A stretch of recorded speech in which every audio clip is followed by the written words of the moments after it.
मेरे मित्रों, वीडियो को अंत तक देखें। हमारे द्वारा दी गई जानकारी आपको पसंद आती है, इसे लाइक, शेयर, सब्सक्राइब करें। कमेंट बॉक्स में प्रश्न या सुझाव भी करें।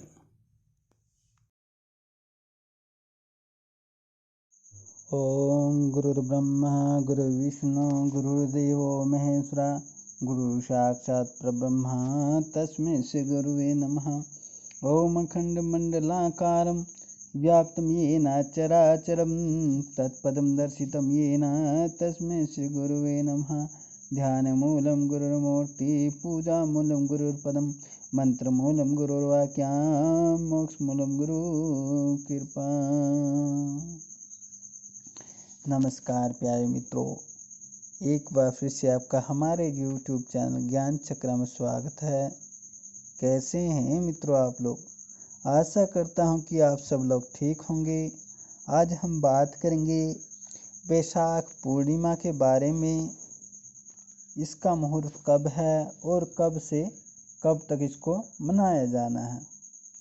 मित्रों, आप सभी को ज्ञात होगा कि यह भगवान श्री हरि विष्णु का व्रत है और इस व्रत के करने से अनेकों तरह की धन संपदा और पुण्य की प्राप्ति होती है।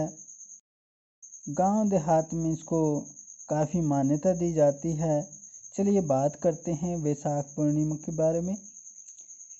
वैशाख पूर्णिमा का बड़ा ही महत्व है। इस दिन दान पुण्य और धर्म कर्म में ये अनेक कार्य किए जाते हैं। इसे सत्या विनायक पूर्णिमा भी कहा जाता है। वैशाख पूर्णिमा पर ही भगवान विष्णु का 23वां अवतार महात्मा बुद्ध के रूप में हुआ था। इसलिए बौद्ध धर्म के अनुयायी इस दिन को बड़े ही धूमधाम से मनाते हैं। वैशाख पूर्णिमा पर व्रत और पुण्य कर्म करने से की प्राप्ति होती है। इस पूर्णिमा की व्रत पूजा विधि अन्य पूर्णिमा व्रत के समान ही है, लेकिन इस दिन किए जाने वाले कुछ धार्मिक कर्म कांड इस प्रकार हैं। वैशाख पूर्णिमा के दिन प्रातःकाल सूर्योदय से पूर्व किसी पवित्र नदी या जलाशय में स्नान अवश्य करें। स्नान के बाद सूर्य मंत्र का उच्चारण करते हुए भगवान सूर्य को अर्घ्य देना चाहिए। स्नान के पश्चात व्रत व संकल्प लेकर भगवान विष्णु की पूजा करनी चाहिए। इस दिन धर्मराज के निमित्त जल से भरा कलश और एक पकवान बनवा देने से गोदान के समान फल मिलता है। 5 या 7 जरूरतमंद व्यक्तियों या ब्राह्मणों को शक्कर के साथ तिल देने से पाप खत्म हो जाते हैं। इस दिन तिल के तेल का दीपक तिलों का विशेष महत्व बताया गया है। और इस दिन हमें मित्रों, जिन भी लोगों को धन की कमी है या शत्रु परेशान कर रहे हैं, उन लोगों को क्या करना है, शाम के समय पीपल के पास जाना है, चौमुखा दीपक वहाँ पर लगा देना है और उसके पास में कुछ दाल के दाने छोड़ देने हैं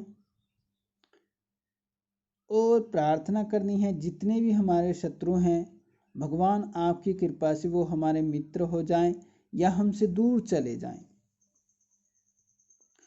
और पीपल की हमें कम से कम 11 करनी है। 7 परिक्रमा तो होगी आपकी धन से संबंधित कार्य की,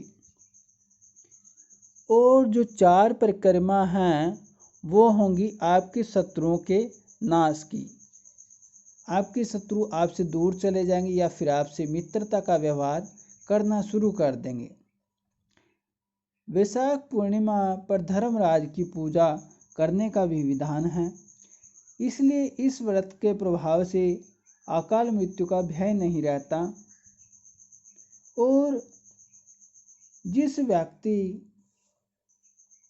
के लिए रखा जाता है वह व्यक्ति यदि बीमार है तो वह स्वस्थ हो जाता है, और बंदी गृह में पड़ा हुआ व्यक्ति बंधन से मुक्त हो जाता है। जिन व्यक्तियों को संतान की प्राप्ति नहीं होती वो भगवान श्री सत्यनारायण व्रत यानी भगवान विष्णु का पूर्णिमा का व्रत अवश्य करें।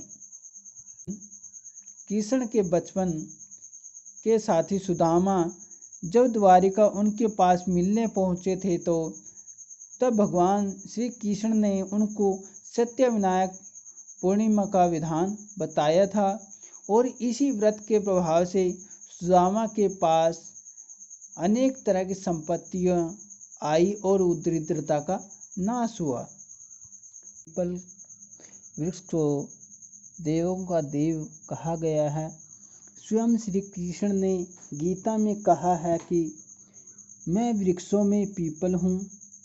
जिसने भी इस वृक्ष की सेवा श्रद्धा भाव से की है उसे लाभ की अनुभूति अवश्य हुई है।